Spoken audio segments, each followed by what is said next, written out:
सभी पंचायत से आए हुए हमारे प्रिय साथियों, प्रिंट एवं इलेक्ट्रॉनिक मीडिया के प्रतिनिधिगण और इस कार्यक्रम में उपस्थित बहनों और भाइयों, अधिकार सम्मेलन का आयोजन अधिकार रैली की तैयारी के सिलसिले में हुआ है।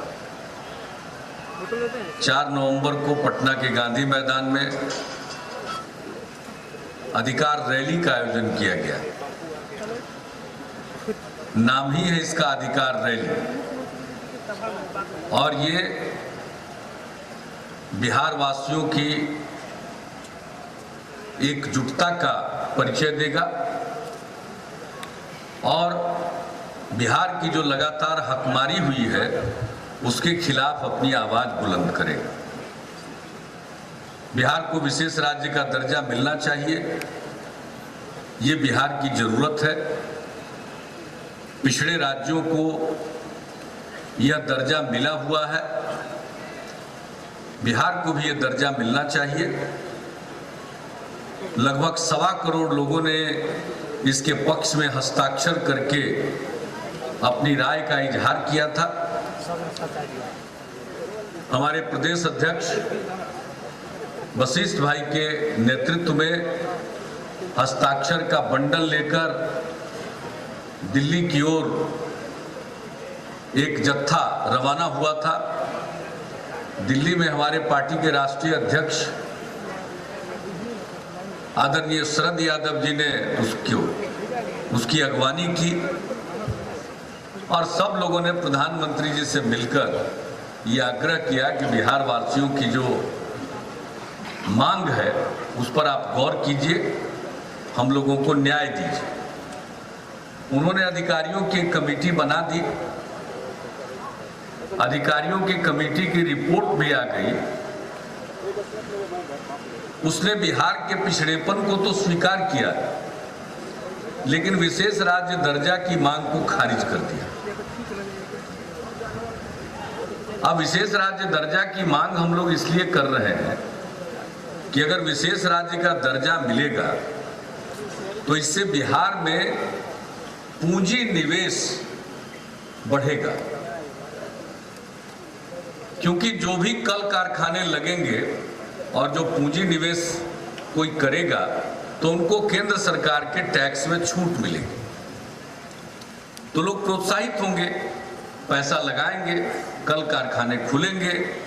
कल कारखाने खुलेंगे तो हमारे नौजवानों को, नवयुवतियों को काम मिलेगा, उनके लिए रोजगार का अवसर पैदा होगा। आज हमारे यहाँ कल कारखाना नहीं, रोजगार के सीमित अवसर है। सरकार में रोजगार के असीमित अवसर उपलब्ध नहीं, उसकी एक अपनी सीमा। अगर निजी पूंजी निवेश होगा तो रोजगार का दायरा बढ़ता है और ज्यादा अवसर उपलब्ध होता है। आज उसी की कमी है जिसके चलते बिहार के लोग, हर तबके के लोग, चाहे मजदूरी करने के लिए जाएं या अगर वो हुनरमंद भी हैं, उनको काम करने का कौशल है, स्किल्ड लोग भी हैं, वो भी बाहर जाते हैं। पढ़ लिख कर तकनीकी योग्यता प्राप्त करके भी वो जाते हैं, मैनेजमेंट की डिग्री प्राप्त करके भी वो जाते हैं बाहर काम की तलाश में। और अगर यहां काम लोगों को मिल जाए तो फिर लोगों को बाहर जाने की जरूरत नहीं पड़ेगी। और आप जानते हैं, बाहर जब जाते हैं तो कई राज्यों में बहुत विपरीत स्थिति का सामना करना पड़ता है। आए दिन देश के खास राज्य में तो वहां के कुछ नेता बिहारियों पर जहर उगलते रहते हैं, बिहारियों के खिलाफ। ये नौबत इसलिए आती है कि हमारे यहाँ कल कारखानों की कमी है। तो विशेष राज्य का दर्जा मिलेगा तो कल कारखाने खुलेंगे और इस तरह से बिहार के लोगों को बाहर जलील नहीं होना पड़ेगा। मैं तो उस दिन की कल्पना करता हूं जब हमारे लोग तो यहाँ काम पाए, बिहार में इतना रोजगार पैदा हो, इतना उद्योग धंधा खुले कि दूसरे राज्य के लोग आवे यहाँ काम की तलाश करने के लिए, और हम उनका स्वागत करेंगे, हम उनको बेइज्जत नहीं करेंगे। हम तो वो दिन देखना चाहते हैं। तो विशेष राज्य का दर्जा इसके लिए हम लोग मांगते हैं। दूसरा क्या फायदा होता है, विशेष राज्य का दर्जा अगर किसी राज्य को मिलता है तो ये जो केंद्र सरकार योजना चलाती है तो उसमें राज्य को भी पैसा लगाना पड़ता है। किसी में आधा आधी पैसा लगाना पड़ता है, किसी में 1/3, किसी में 35%, किसी में 25%। अलग अलग योजना में अलग अलग मात्रा में राज्यों को अंशदान देना पड़ता है। अगर विशेष राज्य का दर्जा मिल जाए तो राज्यों को अधिक से अधिक 10% ही अंशदान देना पड़ेगा। तो आज जितना पैसा हमारा हजारों करोड़, लगभग 6-7 हजार करोड़ रुपया जो हर साल केंद्र सरकार की योजना को लागू करने में अपना योगदान देना पड़ता है, उसमें भारी कमी आएगी और उस पैसे की बचत होगी तो हम लोग राज्य की अपनी योजना ले सकेंगे। बिहार में कृषि की अपार संभावना है। ये पूरा का पूरा रोहतास इलाका तो कृषि के मामले में सबसे आगे, पैदावार अच्छी होती है, लोग मेहनती हैं। अभी और संभावना है, और पैदावार हो सकती है हर चीज की, चाहे वो अनाज हो, दलहन हो, तिलहन हो, फल हो, सब्जी हो, दूध हो, अंडा हो, मछली हो, हर चीज की संभावना है। और इसी संभावना के मद्देनजर हम बिहार के कृषि का विकास करना चाहते हैं। बिहार के 89% लोग गांव में रहते हैं और बिहार के 76% लोग आज भी अपनी आजीविका के लिए कृषि पर निर्भर है। तो अगर कृषि का विकास हो और कृषि क्षेत्र में लोगों की आमदनी बढ़े तब सही मायने में बिहार का विकास होगा। इसलिए हमने कृषि के विकास के लिए एक कृषि रोड मैप बनाया और अभी 3 अक्टूबर को देश के आदरणीय राष्ट्रपति जी आए थे और उनके कर कमलों से कृषि रोड मैप की योजनाओं का शुभारंभ हुआ। जब आदरणीय राष्ट्रपति जी आए तो उन्होंने हमारे कृषि रोड मैप की सराहना की, प्रसन्नता व्यक्त की कि एक राज्य इतनी दूर तक आगे बढ़ने का संकल्प ले चुका है।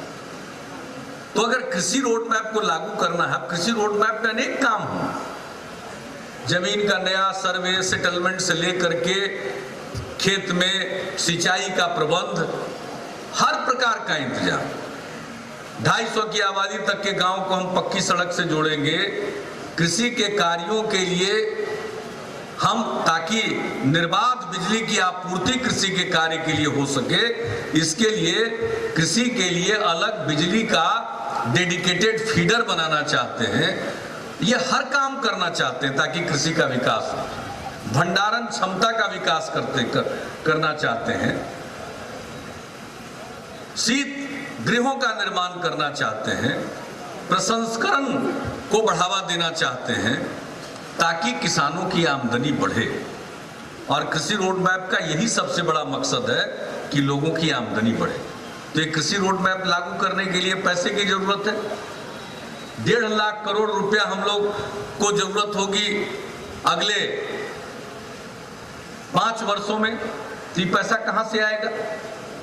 अगर बिहार को विशेष राज्य का दर्जा मिल जाए तो जो केंद्र की योजनाओं में हमें अंशदान नहीं देना पड़ेगा, कम देना पड़ेगा, तो जो रुपए की बचत होगी उसी पैसे को हम कृषि रोड मैप के काम में लगा सकेंगे। तरह तरह की मांग लोग करते रहते हैं। उस मांग को पूरा करने के लिए कोई तनख्वाह बढ़ाने की बात करता है, तो भाई पैसा रहेगा तो तनख्वाह बढ़ा सकते हैं। सबसे बड़ी चीज है पैसा। तो अगर विशेष राज्य का दर्जा मिलेगा तो कल कारखाने लगेंगे, उससे भी राज्य की आमदनी बढ़ेगी। और अगर विशेष राज्य का दर्जा मिला तो केंद्र सरकार की योजनाओं में राज्य को कम पैसा लगाना पड़ेगा, उससे भी पैसे की बचत होगी। तो हमारे पास ज्यादा संसाधन उपलब्ध होंगे और उस पैसे का उपयोग हम सबके विकास के लिए और बेहतर ढंग से कर सकते हैं और तेजी से बिहार आगे बढ़ सकता है। आज बिहार का विकास हो रहा, सब लोग इसकी सराहना करते हैं, चर्चा करते हैं। अब प्रदेश की बात ही नहीं, देश के दूसरे प्रदेशों में भी चर्चा हो रही है, और अब देश के बाहर भी जो पिछड़े इलाके हैं उन सब जगहों पर बिहार की प्रगति की चर्चा होती है। लेकिन जितनी प्रगति हम कर रहे हैं और जिस तेज गति से प्रगति कर रहे हैं, ये अगर 25 साल तक हम करते रहेंगे कम से कम, तब हम राष्ट्रीय औसत पर पहुंचेंगे। तो क्या हम 25 साल इंतजार करें कि बिहार भी राष्ट्रीय औसत पर पहुंचे विकास के मामले में? कौन इंतजार करेगा? हमारी नई पीढ़ी तब तक बूढ़ी हो जाएगी, कौन इंतजार करेगा? हम इंतजार करने को तैयार नहीं है, बिहार की जनता इंतजार करने को तैयार नहीं है। इसलिए हम चाहते हैं विशेष राज्य का दर्जा। अब ये बहाना बनाते हैं, जब किसी चीज को देना होता है तो उसका तरीका है, नहीं देना हो तो उसके लिए अलग बहाने हैं। ये कहते हैं हम कैसे दें, आप पर्वतीय राज्य नहीं है। अरे भाई, पर्वतीय राज्य नहीं है, लेकिन महापर्वत हिमालय है, उससे निकलने वाली नदियां बिहार के उत्तरी हिस्से में तबाही मचाती है। अब ये तबाही से बचाने का उपाय बिहार के पास तो नहीं है, ये तो केंद्र सरकार को करना चाहिए था नेपाल के साथ बातचीत करके। तो आजादी के 65 साल के बाद भी आज तक उसका उपाय नहीं निकला, तो कौन करेगा भरपाई? इसलिए बिहार जैसे राज्य के विकास के लिए, और जो हर साल दर साल तबाही होती है, उसकी भरपाई करने के लिए आप विशेष राज्य का दर्जा दे दीजिए। हम पैसा तो मांग नहीं रहे, उससे हमको सहूलियत हो जाएगी और हम आगे बढ़ेंगे। इसलिए ये लड़ाई, और अब ये लड़ाई छिड़ गई है बिहार के तमाम लोगों की लड़ाई। बहुत लोगों को छटपटी है कि भाई जात पात में लड़ने वाला बिहार एकजुट होकर के विकास के लिए संघर्ष कर रहा है, तो बहुत लोगों की दुकानदारी बंद होने वाली। इसलिए आजकल तरह तरह के लोगों को उकसा के, भड़का के तरह तरह की बात करने की कोशिश हो रही है। इसलिए आप लोगों को सचेत रहना। हमारा तो कोई निजी स्वार्थ है नहीं, ये कोई मेरे अधिकार की रैली नहीं है। आपने तो हमको जनादेश दिया, आपने तो काम करने का आदेश दिया, हम काम कर रहे हैं। अब प्रचंड बहुमत दिया, अभी 3 साल से भी ज्यादा समय बचा हुआ, हम तो अपना काम करते रहेंगे। लेकिन काम करते वक्त हमको ये लगा कि अगर विशेष राज्य का दर्जा मिल जाए तो और तेज गति से हम आगे बढ़ सकते हैं, इसलिए हम इस मांग को रख रहे हैं। अब बिहार भर के लोग धीरे धीरे इस बात को पकड़ रहे हैं, तो बहुत लोग छटपट्टी में हैं। तो उनकी छटपट्टी का तो कोई उपाय है नहीं। 15 साल मौका मिला, कुछ किए नहीं, अब आज छटपट में है। तो वो छटपट्टी दूर करने का कोई नुस्खा बिहार की जनता के पास नहीं है। बिहार की जनता जाग चुकी है, और ये जो लड़ाई है विशेष राज्य के दर्जा की लड़ाई, ये सबों की लड़ाई है, चाहे हिंदू हो या मुसलमान, ऊंची जात के लोग हो या पिछड़े वर्ग के लोग हो, अति पिछड़े वर्ग के लोग हो, दलित समाज के लोग हो, महादलित समाज के लोग हो, आदिवासी हो, स्त्री हो या पुरुष हो, सबकी लड़ाई है, पूरे बिहार की लड़ाई है। और सबसे बड़ी बात है कि जो हमारी नई पीढ़ी है उसके जीवन को संवारने की लड़ाई है। इसलिए बहनों और भाइयों, आपसे यही विनती है कि आप अपनी एकजुटता का परिचय दें, और अपनी ताकत का परिचय देने के लिए, एकजुटता का परिचय देने के लिए और अपने भावना को प्रकट करने के लिए 4 नवंबर को पटना के गांधी मैदान में आइए, गांधी मैदान को पाट दीजिए। ऐसा करिए कि गांधी मैदान छोटा पड़ जाए, तब दिल्ली में बैठे हुए लोगों की नींद टूटेगी और लोग समझेंगे कि इतना बड़ा सूबा आज आंदोलित है, तो इसकी बात पर गौर करना चाहिए। तो इसलिए हम आप सबके बीच में, हमारे सभी साथियों ने इसके विभिन्न पहलुओं पर प्रकाश डाला। हमको आगे अभी कैमूर जिले के जिला अधिकार सम्मेलन में भी शामिल होना है। मैं आप सबको अपनी तरफ से धन्यवाद देता हूं। आप सब ने कष्ट किया और इस सम्मेलन में भाग लेने के लिए पहुंचे। अब आप इसी प्रकार से मन बना करके, सब लोगों ने कहा है कि कोचस से लोग कूच करेंगे। ये सिर्फ कोचस का नहीं है सवाल, ये पूरे रोहतास जिले का सम्मेलन है। तो रोहतास से कूच करेंगे, चाहे रोहतास का पहाड़ हो या कोचस हो, सब जगह से लोग कूच कर जाए पटना। तो जाइएगा, आइएगा ना, हाथ उठा के बताइए। बहुत धन्यवाद। अब अकेले नहीं आना है, जो लोग यहाँ मौजूद हैं कम से कम 10 लोगों को साथ लेकर के पटना आइएगा, तब देखिएगा कि किस तरह से हमको अपना हक हासिल होता है। इन्हीं शब्दों के साथ आप सब लोगों को मैं हृदय से धन्यवाद देता हूं और अपनी बात नहीं खत्म।